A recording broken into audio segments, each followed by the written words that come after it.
Hi, everybody. It's Elizabeth Hamblett. I'm hoping that everybody got the notice that we were going to be doing this Q&A today. I'm really excited. These are two colleagues and friends of mine who I've known for a couple of years, and they are extremely experienced and knowledgeable about all things college when it comes to students with learning disabilities and ADHD. So I should ask these ladies to introduce themselves, and I will just go in the order in which they appear on my screen. They may not appear that way on your screen. Elizabeth, why don't you start? Sure. Hi. Thanks so much, Elizabeth. So nice to be here with you today. I'm Liz Cooper. I'm an educational consultant in the Boston area. I'm also a member of the College Consulting Collaborative, and we provide individual college planning, preparation, and placement for students with learning differences. I'm so happy to be here today with Joan and Elizabeth in this conversation about the college search and applications for students with learning disabilities and ADHD. Look forward to hearing your questions. Thank you. And Joan? I am so glad to be here with the two Elizabeths. My name is Joan Casey, and I also am an educational consultant in the Brookline area, although we serve, like Elizabeth Cooper, clients from all over the country. And we work with, I would say, about 40% of our clients have some kind of a learning difference or mental health issue. And we also work with students that don't have, is anyone typical anymore after a pandemic? I don't think so, but Fair enough. what one might call traditional students on their college journey, reflecting on who they are, their values, and how that will play out, and guiding them through all of the steps of the process. And I am thrilled to be here today to take your questions. Well, we are very excited to have you here. So if you are watching this live, which I hope you are, just put your questions in the thread here, and I will be sure to ask these ladies. I know that the college application process and the college search process are, certainly challenging for any family. Trying to figure out what's a good fit is can be really hard. And sometimes when your student has a disability, there's another layer of things that families should be looking at. So, ladies, if you want to comment, a lot of what families are concerned about is this a good environment for my student, and how can families seek to figure that out, so especially right now while we're still virtual for a lot of this stuff, I think it's more challenging. So go ahead. Sure, I'm happy to jump right in. And one of the most important things to remember is that if a college is going to be the right fit for your child with learning differences, there are so many factors that are the same, whether they had learning differences or they were quote unquote neurotypical. For every single child, you want to make sure that the college is going to be an overall good fit for them. Whether it's a larger college or a smaller college, do they want to be closer to home, further from home? What are their interests? What are their passions? What do they want to study? If they haven't figured that out, where's a really good place to explore that? Might that be a liberal arts college where they don't have to apply into a specific program, a large university that has everything that they're looking for? What is it? And sometimes it's those out of the classroom things that are going to be such a part of their experience, whether they want to do intramural sports or club sports or arts activities, hiking. There's a million different things. So these are the things that we want to take into consideration when we're considering what's going to be a good fit. For students with learning differences, there's an extra piece in terms of determining that fit. You want to be able to figure out what do they need to be successful.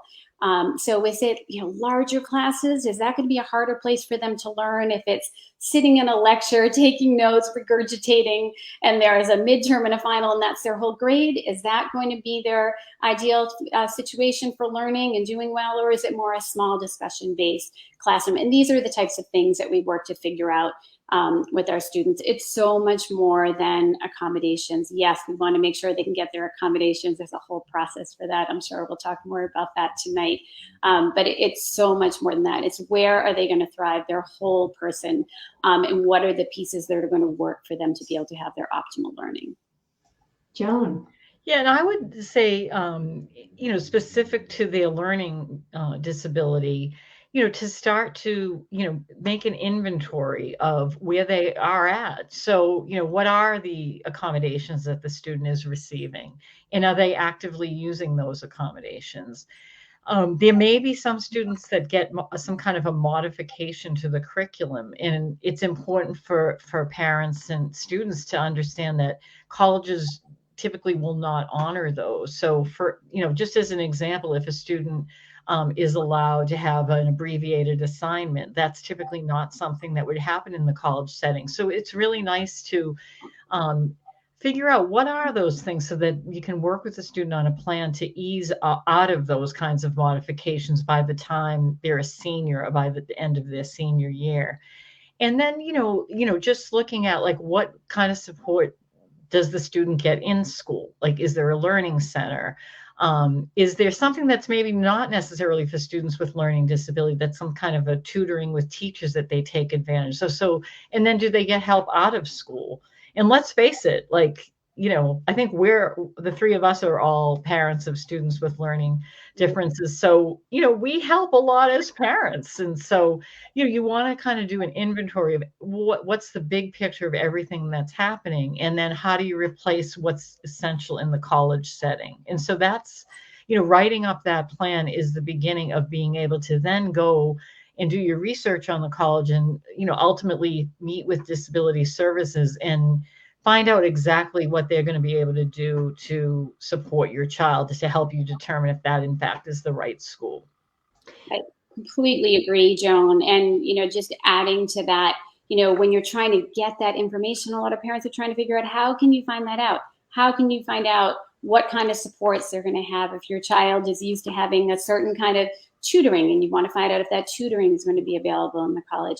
How do you find that out? And Joan mentioned that there's services that are available for all students and services that are available specifically for students with learning differences. If you do your homework, if you start out on the college website, you can find so much information.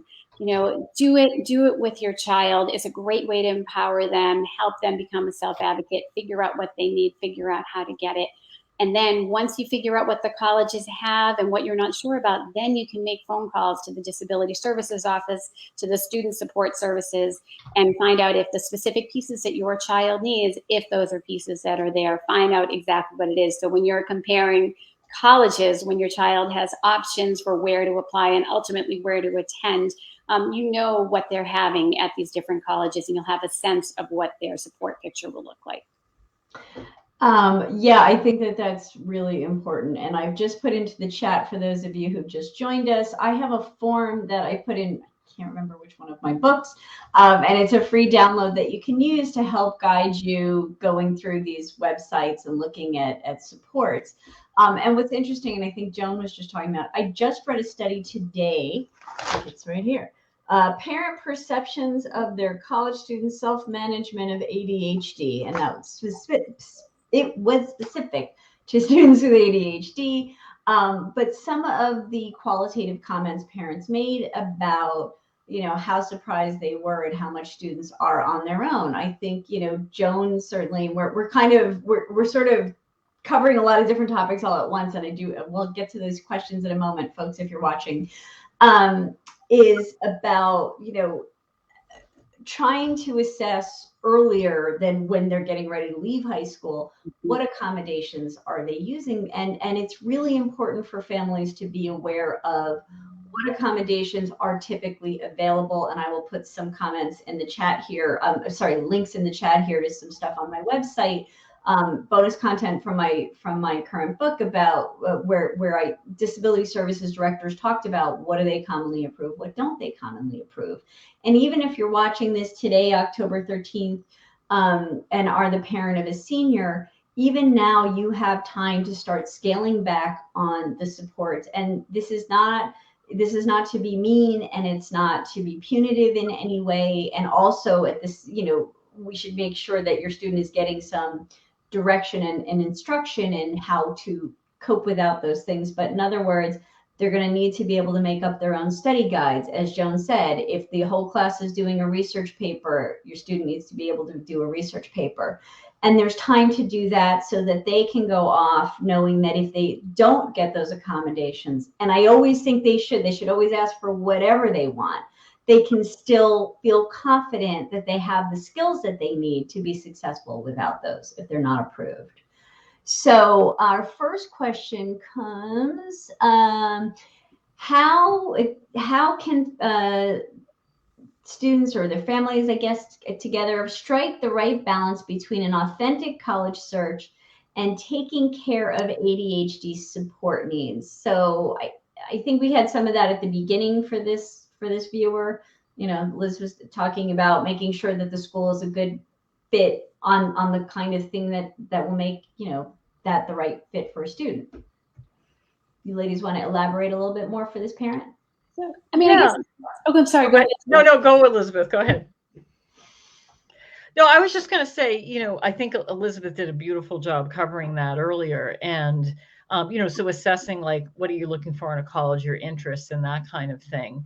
And then, you know, a student with ADHD can go to a wide range of schools. It's just a matter of like, what is it that they need exactly, and making sure that the college will offer that. Or in this, you know, I feel tentative about saying this, but sometimes a student can be successful at a college that, you know, doesn't have a lot of like, you know, weekly meetings or executive function support with an outside ADHD coach. Again, I can't give advice about any particular situation, but in general, we've definitely worked with students that have had success working with a coach that wasn't part of their college or university. So if there aren't other, you know, learning issues, if that's mainly executive function, attention, things like that, that can work quite well as too. I completely agree. I've had that same experience. And one piece that I can add is that it's really, really helpful for all students, but especially for students with ADHD, different learning differences, learning disabilities, to actually think of high school, especially the last couple of years of high school, as basically a dress rehearsal for college. You know, try it out. Try working toward more independent. Try taking more ownership of your learning differences. Spend more time learning how to self-advocate. If you haven't read your IEP, read your IEP. If you don't know what your accommodations are, make sure you know them and know what's working for you and know what isn't. Then you'll be much more ready, especially if in the situation that Joan was just describing, you end up going to a college that doesn't have tremendous supports. You'll have a sense of how that's going to work for you and if you can be successful in that setting. I think that that's really important. And, you know, it's tomorrow I'm going to be doing a bunch of interviews for a column I write and talking to people about mentoring programs, and coaching. I think one thing that families need to be aware of is in a lot of cases, the people that are hired to do the coaching or be mentors or tutors on campus don't have a background in special ed. So I have talked to some directors who say that there's an organization called the College Reading and Learning Association. And some of these schools put their tutors through some level of training by that group, but it isn't the same as having a special ed background. Now, it may not matter that much to your student, but ask those questions. You know, find out who is providing the extra support. In some cases, I just spoke to a director at West Virginia Wesleyan, and the coordinators in that office provide support directly, and they're really qualified to do it. So you just never know who's working in an office. Next question. My child is a senior and is overwhelmed by college applications and hasn't started the process. Any guidance to get him started? It feels like he's behind. So, boy, I'm sympathetic to students who are overwhelmed. I mean, it's a rough time any given year, but certainly this year. You know, one thing that there's a lot of information on websites like the Big Future for College Board, and Steve Antonoff is a consultant that has like a college match site where the students can fill out questions about what they're looking for. So at least to get him to kind of think through, like, what am I looking for? Like, particularly if he doesn't know what he wants to study, which most kids don't. And then I think we already addressed the piece about what support needs, like factoring that in. And, you know, hopefully he at least has a guidance counselor that can give him some suggestions.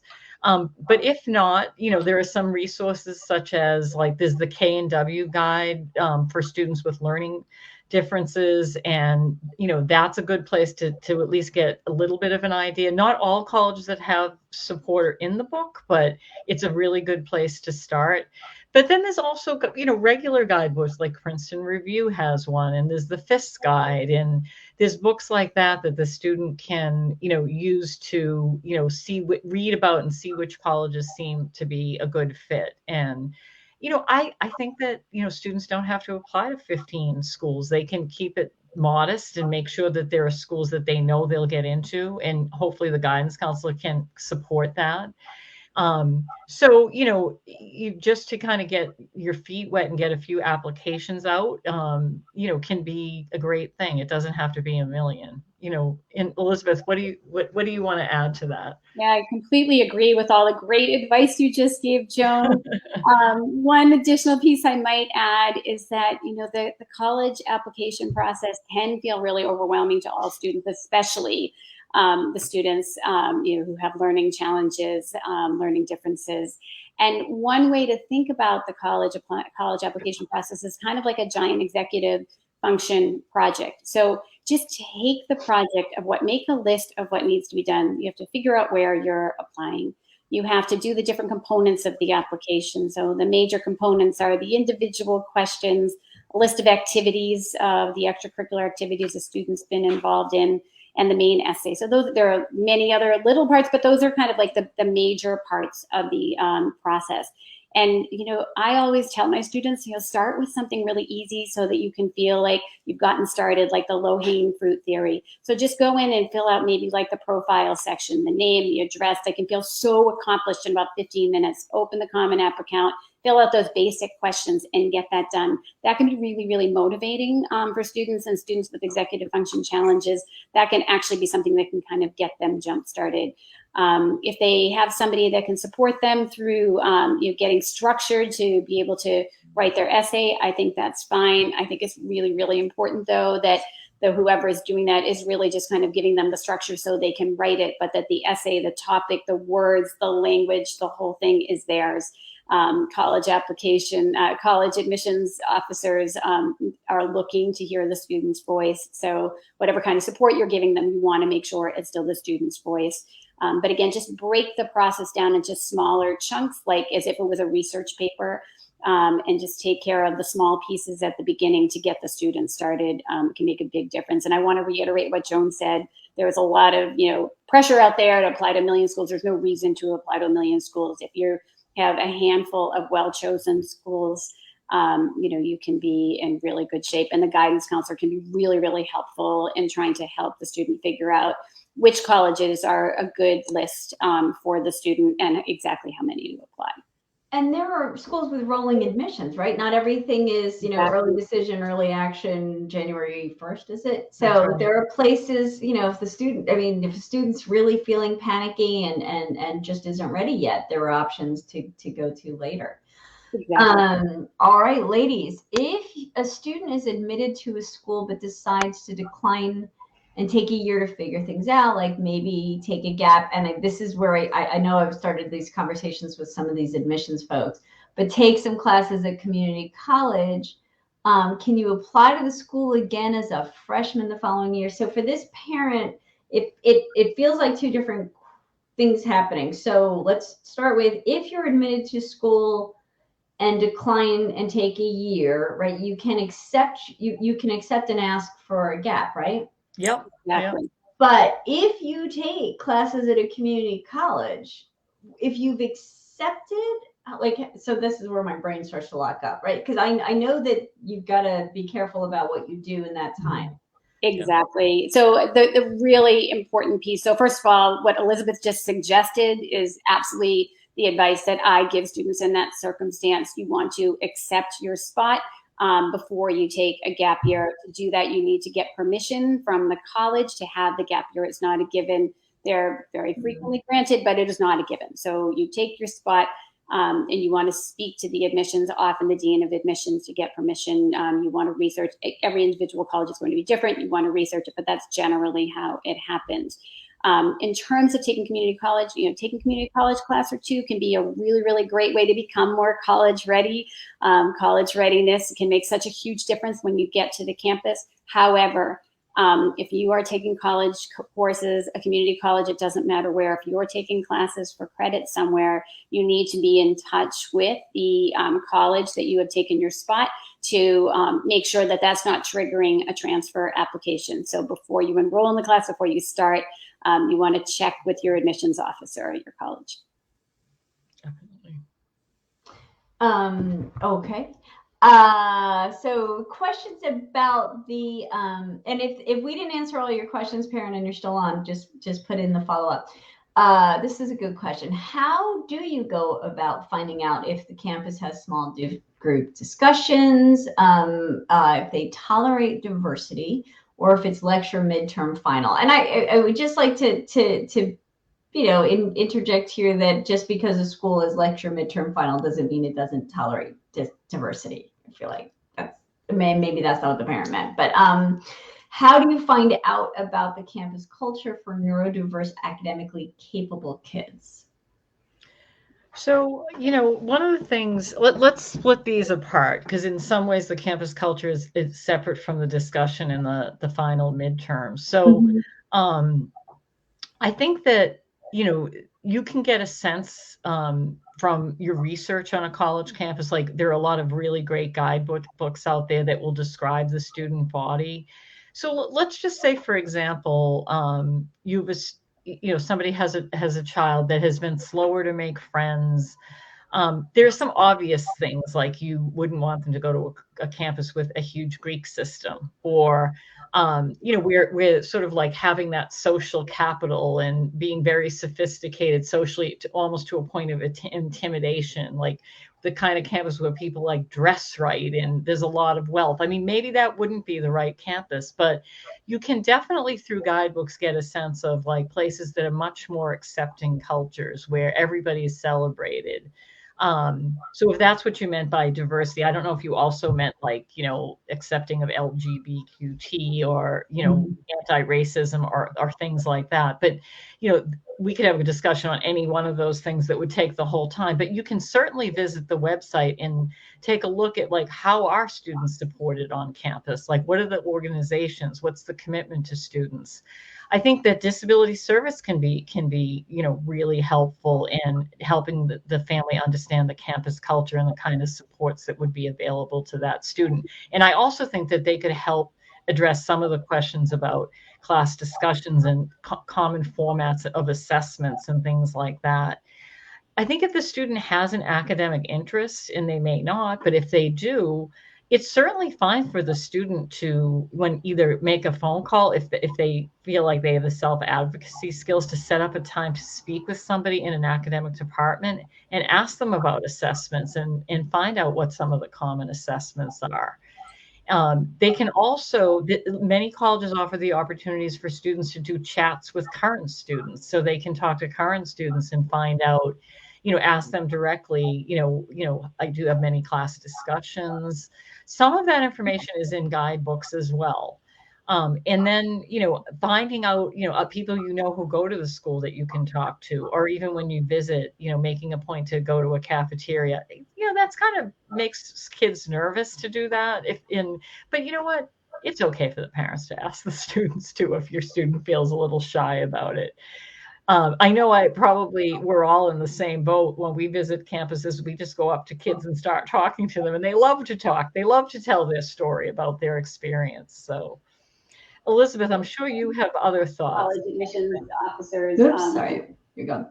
Sorry about that. Go ahead. Yeah, absolutely. And Joan hit on so many things that we do as well. I mean, there's no better way to find out what the campus culture is than to visit the campus. And the pandemic, of course, is very complicated. You don't want to show up on a campus until you confirm that they are open to visitors. And you, of course, want to check that. If it's not clear on the website, just call the admissions office. They'll be happy to tell you that. But if you and your child can get to a college campus, it's really the best way. You can read in the guidebooks. I think that a lot of them do a pretty good job. I particularly like the FIS guide They're all good. But this guide I particularly like. I think it gives a pretty good overview. But check them out. You can usually get them at the library. You don't have to invest them. But they do a really good job. But if you can get to a college campus, I love Joan's suggestion of going to the cafeteria. I always eat in the cafeteria. I always tell my students to eat in the cafeteria, because I always say to them, aside from the great people watching that you can doing and listening to the conversations and getting a sense for what is the campus culture, like, you want to make sure you like the food. It's not all the same at the different colleges. But other things that you can do other than, just kind of like people watching while you're on campus. I love Joan's suggestion of a student panel. I think that's really fabulous.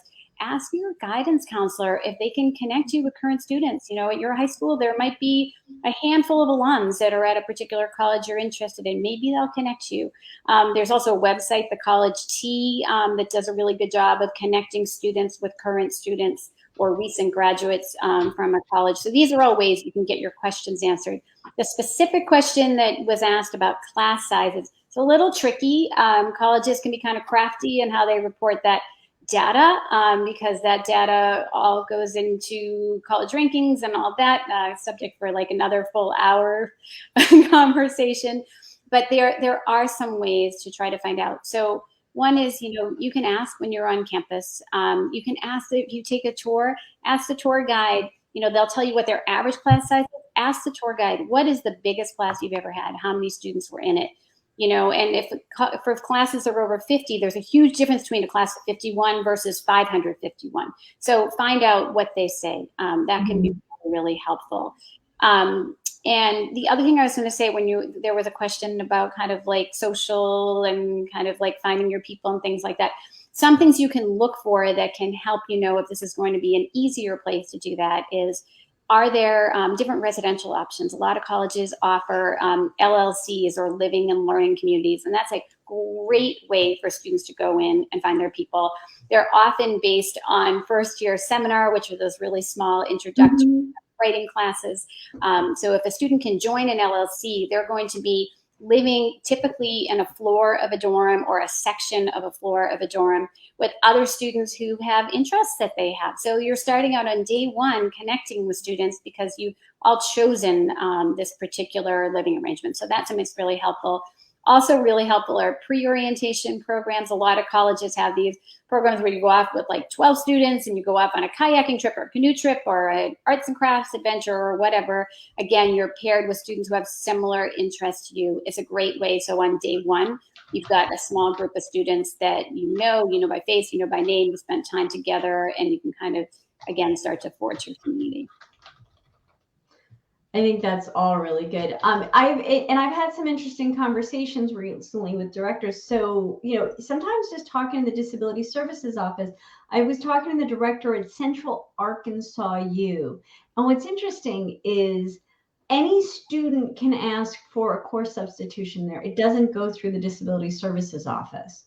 And I think that really speaks to, a really open-minded academic environment. I think she said they also do universal design instruction with the faculty. And so these are the kinds of questions. I mean, if faculty are attending universal design for instruction trainings, that means that they're learning about how to teach in a way that reaches all kinds of learners, and that really speaks to a campus culture to me. Certainly at the professor level and then the administrative level that is looking to do well by those students.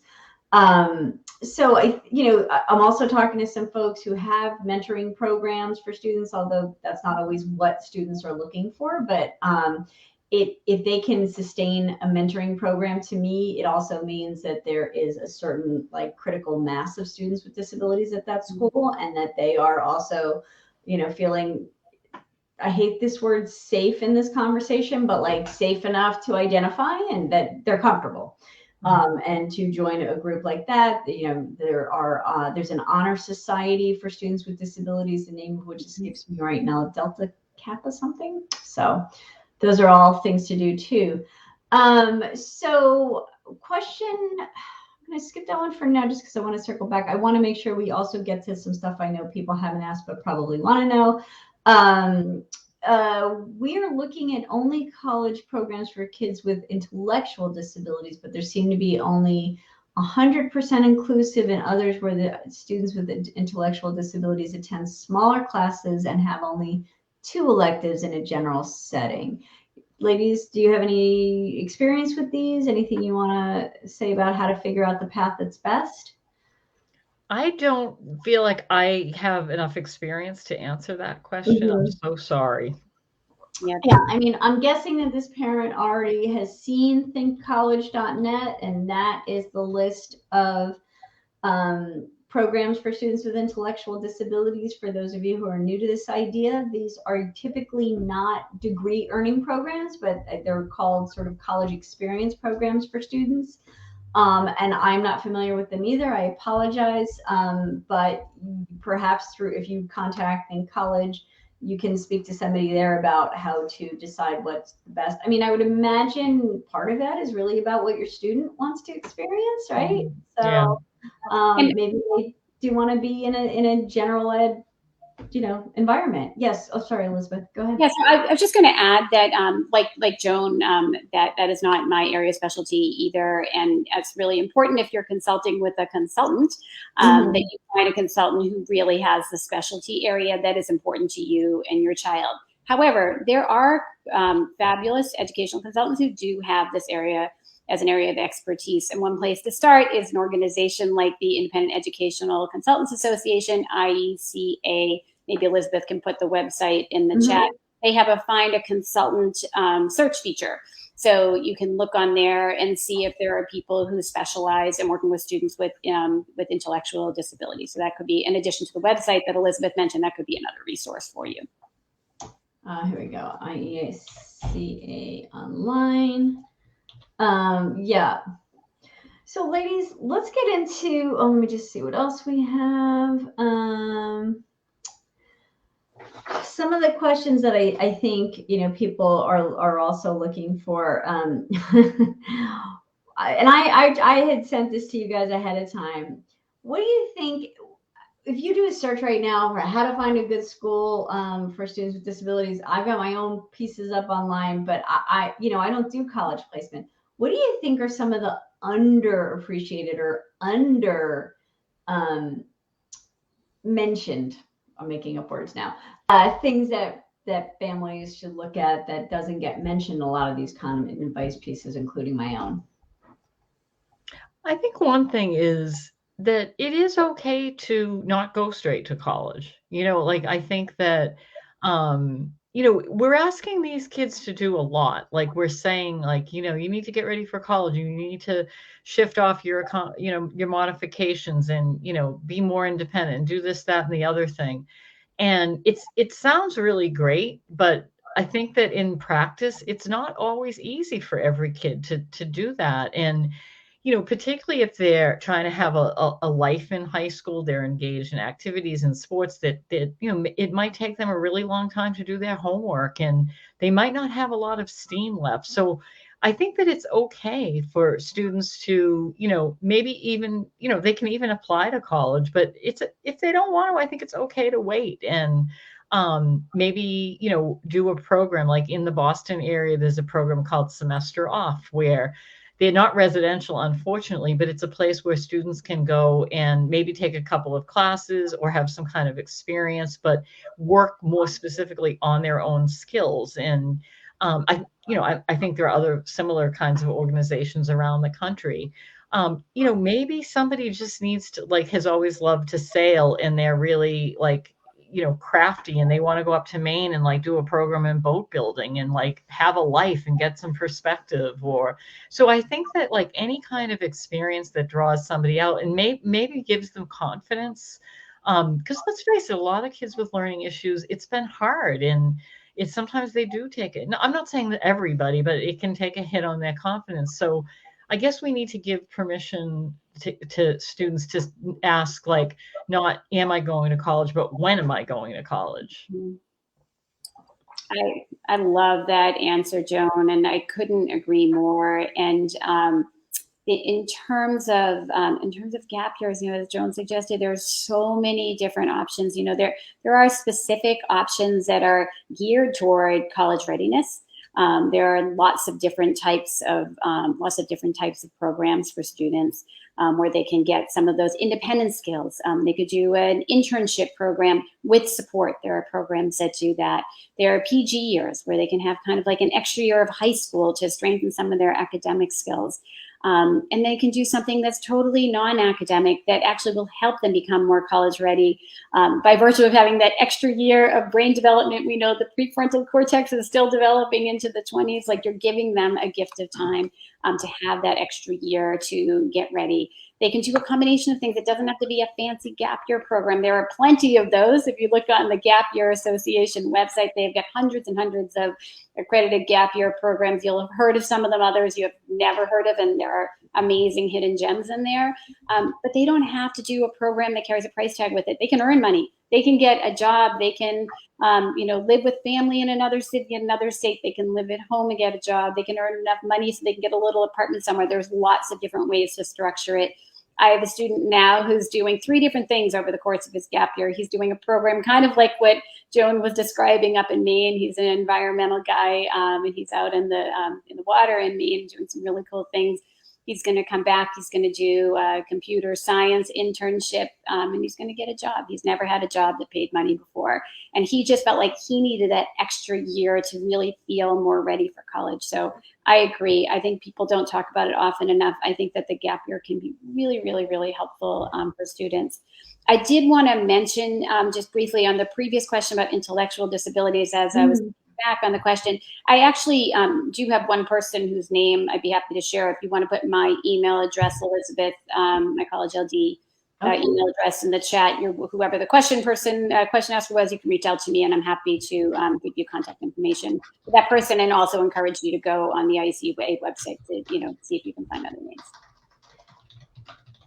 Okay, I'm sorry, email Elizabeth at? Liz at collegeld.com. Yep. So Elizabeth is, Joan has her own consulting group and has been the head of the Learning Disabilities Special Interest Group at IECA. Elizabeth has been very involved and is part of a group of really dynamic and experienced college consultants. I got to present with one of her colleagues a couple of years ago. They really do know their stuff. And let me just jump on here to say, I think next month, and I don't have that date yet, my GAP consultant friends, Jason and Jane Soroyan, are going to be doing a Wednesday night presentation and maybe a Q&A on gap year considerations for students with learning disabilities and ADD. So be sure to join us there. Follow my social media for that date. We haven't set it up yet. So I do want to get back to college applications, but I'm going to just, since Jennifer, I hope you're still on here, asked a question, and I think it sort of loops back to this preparation piece, asked, how do you get your student who's already at college to utilize their accommodations?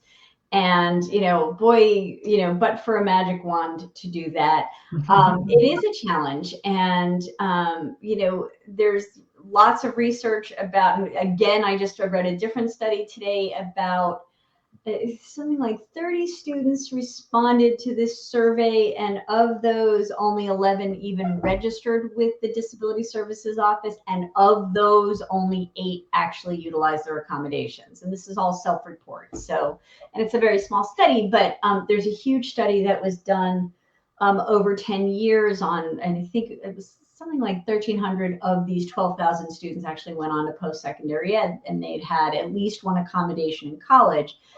And the percentage of students with learning disabilities specifically that even told the college that they had a disability, and when I say told the college, and we'll get to disclosure in just a minute, registered with the office. Just to be clear, before we get to this, your student does not have to say anything about their disability when applying to college. They may choose to do so, and I'm going to let these ladies speak to that in a moment. But when I say told the college, registered with the Disability Services Office, and there's information on my site and my YouTube channel about how students do that. But once they do that, it's really on their up to them to utilize it. To let us know that they have an exam coming up and get us the form so we can, talk to the professor and make sure that they get us the exam so we can put it in the room with the proctor and all those things that need to happen. So how to get your student to do that is the challenge. I mean, I think as a parent, it's a little bit fraught trying to say, well, how are you doing? Have you looked at your grades yet? Do you feel like you're running out of, if depending on what the accommodations are, do you feel like you're running out of time on exams? Would it, do you think this would help?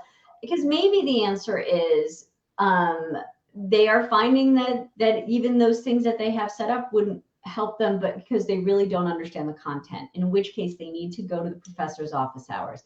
They need to go to the tutoring center, because the amount of time you have to take an exam probably doesn't matter if you don't understand the material. And so that's a lot of, self-advocacy that has to happen. Students have to identify. So, boy, my head is spinning because I've had so many interesting conversations with people lately.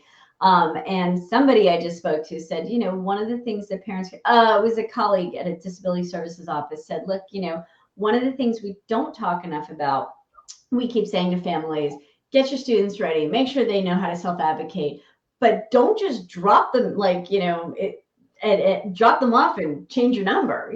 Sort of, you can do coaching from a distance. And again, coaching, not doing it for them, but like, if your kid's overwhelmed, it's okay for you to look up where the tutoring services are and send your kid an email. And I know they don't read emails, mine don't either.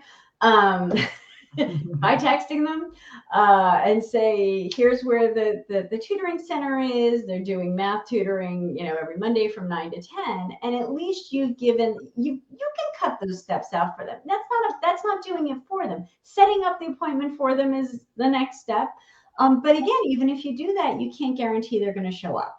And so, and they could get dinged perhaps if they don't show up or something. And when I say ding, just means they can't make an appointment for another 2 weeks or something. So there may be consequences to that. But to back it up, for those of you whose students are not yet at college, that is why, to me, backing off the amount of adult support and, direct somebody sitting down with them at an appointed time every week, to say, okay, that kind of stuff is stuff you can be backing off so that they know, they experience, and I mean this literally, like what it's like to have a question and have to formulate that question before somebody's there to answer it. And if you have students who are going to learning centers at the high school or tutors after school that you've arranged, that person should not be sitting down and saying, okay, Elizabeth, and here's what we're going to do today. The question should be, what should you do first? So that kind of coaching, whether it's executive functioning coaching, ADHD coaching, or just a really good tutor saying, where's your stuff? What do you think we need to do? How long is it going to take you? Where should we start? And that kind of develops those skills that they need. So let's talk about disclosure, because we've sort of backed into it. Ladies, one of the most common things I get asked that I can't answer is disclosure, college applications. I mean, sort of free form, like, do you want to just start with your first thoughts? Do you want to answer a specific question? What's the best way to tackle this? So, the question whether or not to disclose the disability in the application, that's kind of like the general question that we always hear. And, the truth of the matter is personal choice. You do not need to disclose it. Whether or not you disclose it in the application has no impact and at all by law on whether, and Elizabeth can tell you all about this, she's written a whole book on it. They have no impact at all on getting your accommodations. In fact, you could disclose in detail and even like, submit your neuropsych testing for your essay. I'm being ridiculous. It's more than 650 words, but just to make the point, it doesn't matter what goes in the application. You still can't get your accommodations until you go to disability services, self-identify, I'm coming to this college, this is my testing, these are the accommodations I've had that works that I need, etc., and apply for your accommodations. Totally separate, admissions and disability services. But in terms of like, is it helpful for me to disclose it? Some people think it gives them an edge in the admissions. That's not how I see it. Some people think is it like, is it, you know, showing something special about me? I think that what you want to present in the application is what you want colleges to know about you. It's what makes you, your student, what makes them special. What's the story they want to tell? What's the challenge they've overcome? What's the special talent they have? What's the passion that they have? What's their story? You know, maybe it has something to do with their disability, but it likely doesn't, right? Like, so maybe it's that, you know, they write a poem every single day because that's how they like to wake up in the morning. Or I worked with a student who has a jigsaw puzzle going every single day, like for, you know, since she was old enough to do jigsaw puzzles. That's just kind of like how she unwinds. And she has like amazing stories about the jigsaw puzzles that she's done. I've worked with musicians who, you know, have done really cool, interesting things that have led them to be composing, you know, simple music, and they're hoping that that's going to turn them into being more interested in pursuing music in college, etc. What are their passions? We really encourage our students to be writing about something that's showing that part of them. However, sometimes there is a blip in the transcript that needs to be explained. Maybe they didn't have their disability diagnosed until 10th grade, and 9th grade didn't go well at all. And maybe they had, you know, this upward trend from lower grades in 9th grade going forward. And maybe it's because they had their disability diagnosed and they got supports in place, they got on an IEP. Well, that would be something to disclose, but they don't need to use their personal statement to do it. There's this whole other amazing section of the Common App, as long as 650 words still, as long as the personal statement, called additional information. And basically the question is there anything else not reflected in your application that you think we should know? That's kind of paraphrasing the question. And that's a great place if you feel like it's important for the admissions officers to understand you as a student, understand your transcript. If it's important for those pieces, for them to understand that you have a learning difference, and that's a reason to explain things, a discrepancy between your test scores and your grades, etc. It's a great place to do it, and we encourage our students to do that in those circumstances. Joan? I don't have anything to add. I think Elizabeth totally covered it. Yeah. Well, Joan, let me ask you this question that just came in. It's pretty specific. If a student has a medical issue that impacted school at times, but is still an exceptionally strong student, very, very strong SAT scores, is that okay to disclose? Well, I would say, you know, if a student, if it's impacted maybe with the student's like choice of rigor of classes. I have worked with students with medical issues that just because of having to be away from school and feeling unwell and having to catch up on work, that, you know, they did have to downscale maybe, you know, their choices of, say, honors or AP classes or something like that. And then, you know, they also, you know, sometimes in some instances it might have affected their grades, not necessarily. But I think that, you know, I would actually have the guidance counselor explain that first. I mean, the student Oh, can certainly interesting. explain it if they want to, but I think it's much more important because the role of the guidance counselor is to explain the student in the context of the school. And part of that is their academic performance. And when you think about it, you know, a student could write something, and I think the college might think it would be odd that the guidance counselor didn't also report it. You know, whereas if the That's guidance counselor interesting. reported it, shows that the student has had the support of the school. They're explaining what happened. They're talking about how, you know, perhaps some strengths that the student showed, resiliency, perseverance, that enabled them to get through that. So again, I'm not saying the student shouldn't mention it in the additional info section. But I've had quite a few students that have felt like, I don't really feel it's necessary to beat it. You know, like the guidance counsel's covering it. You know, I think that's adequate. And I tend to agree with that. Sure. This parent follows up saying that it impacted the grades twice, but the student managed to take 10 AP classes. So it sounds like. That's great. That's amazing. Wow. Yeah. So I think too, it's where's my brain going with that? A couple of things that I want to jump on that Liz said. So first of all, it goes both ways. And so I've been interviewing admissions deans again for the next book, but even it's very consistent with what they said last time and what these professionals have said, which is, you know, students should always talk about what they want to talk about. And so, you know, don't let others push your student to do one or the other. If they're not comfortable disclosing, then they don't need to disclose. If they are comfortable disclosing, don't prevent them from disclosing. And consistently the comments are, but do it in a matter-of-fact way. So just tell us what you need to. You don't have to gloss, poetic.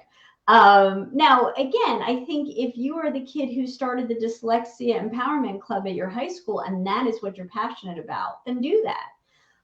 But to be clear, because these rumors do get around, there is no quota of students with disabilities that every college has to admit. Now, the positive side of that statement is also there's no like maximum that they're going to admit. So I've just put in the chat a post that I wrote from my site or my blog, I can't remember anymore, about myths that you will hear about the admissions process. And one of the things to keep in mind anytime anybody says something to you authoritatively is ask them for the data that they use to come to that conclusion, because that's where it really shuts them down, because colleges are not collecting, and if they are, they're keeping it very, very quiet, and I doubt they're doing this, data on how many students they admit every year that do or don't have disabilities. And part of the reason that even that number wouldn't matter anyway is they could only count the students that told them in the application process that they had a disability. And I think it is really reasonable to assume some students just aren't going to share that. So even if they had a number and they published it, it would only represent that portion of students. So don't let people start talking you into, believing things that aren't supported by any numbers. But also, I think Liz spoke to something very important. Even if your student writes the essay about her disability, Dyslexia Empowerment Club at the high school, that is not registering with our office. They have to go through the process. And other things that have come out of these interviews and questions that parents have fed me. If you call my office, meaning the Disability Services office, and you ask us the kinds of questions you need to have answered for your student to find out if it's a good match for them, we do not get off the phone and contact admissions to say to them, hey, Joan Casey just called us and she had these questions. Because first of all, what makes me sad is that assumes that there'd be a reason why the school didn't want to accept students with disabilities. And even if that were true, why would I, as the person working in disability services, call that office so that they wouldn't accept students who would come to my office? I'd put myself out of a job, right? So I am so sympathetic. I understand families, hear some comments from uninvolved people and that worries them, and I get it, and I'm totally sympathetic to that. But I want you to all take a breath and think about the stuff that people are saying to you and say, I don't know if I think that all the way through. Does it make sense? Also know that the deans are telling me that they do not, they don't contact us either. I mean, that wouldn't be my position in my office based on what I do, but they said the only time they really contact disability services is if a family, student says, I need to talk to somebody in disability services. Can you facilitate that? Or they need an accommodation when they're coming for a visit. And by the way, don't forget to ask for that if you're a student with a disability or a family member is coming with you, or a guardian or whoever. Contact disability services and let them know that you're coming for this visit, and they will make the arrangements for what you or your family member need. Ladies, is there anything else? We just have a couple of minutes that we didn't cover that you think we should, make sure people know? Just back to the essay, I had an interesting meeting this spring with a student, and she said, I really want to write about my growth and, my self-advocacy. And I said, and I kind of gave her like the sort of pros and cons of that. And I said, you are involved in so many things, and, you can write a statement for additional information, maybe think about using the essay for something different. She's like, no, I really want to do this. So we have a framework where, the student says, like, here's what I want the college to know about me. Here's a story that will bring that to life. And here's the prompt I'm answering. So when we got to the story part, she was telling a lot of stories about school. And so, I'm taking notes and asking her questions. And she's like, finally, she says, you're right. This is really boring.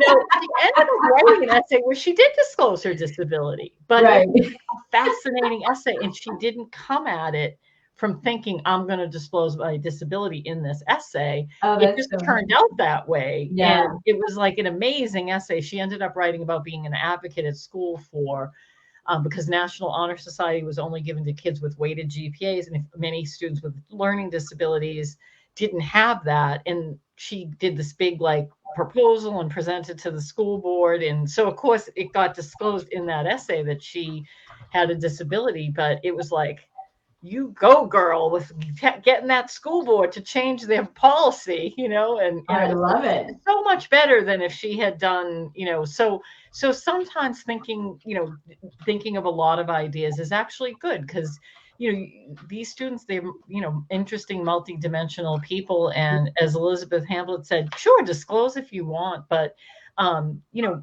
tell about some other amazing side of yourself in your personal statement.